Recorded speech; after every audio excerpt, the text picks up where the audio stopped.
Well, if nothing else, this Shopko has certainly become an eyesore here on Regal Street. Graffiti on many of the walls, and you can see over here these doors just completely boarded up.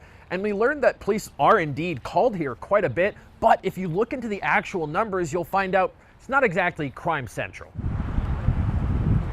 This was the scene at Shopko on Sunday night. A group of about a dozen teenagers broke in, according to Spokane police. Some got on the roof, some ran from the cops. Several were cited, some got juvenile charges. It's a large vacant building with an equally large vacant parking lot outside of it and not much else in the vicinity, so it seems ripe for troublemaking. Well, I think anytime there's a property that's abandoned or vacant, people will take advantage of that because there aren't people there with a set of eyes to see what their behavior is.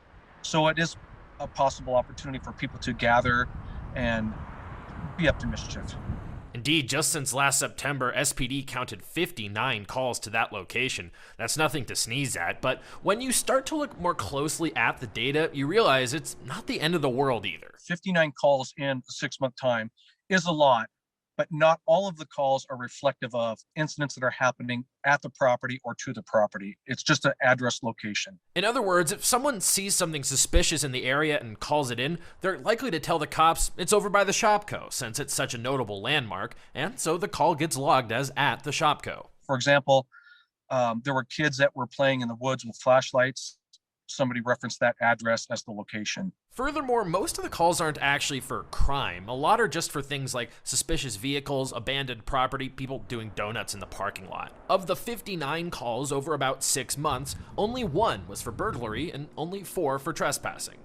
So unless we see an uptick in break-ins at the location or something more extensive, I don't think we need to get too worked up about what's going on there, other than it's a nuisance. We reached out to Shopko Corporate to figure out what plans they might have for this place. We didn't hear back. County records indicate that the land is owned by a company called SHS Incorporated. That company is based in Wyoming, according to state records. We reached out to the listed agent for that company and also didn't hear back. Reporting on Spokane, South Hill tonight, Casey Decker, Crime 2 News.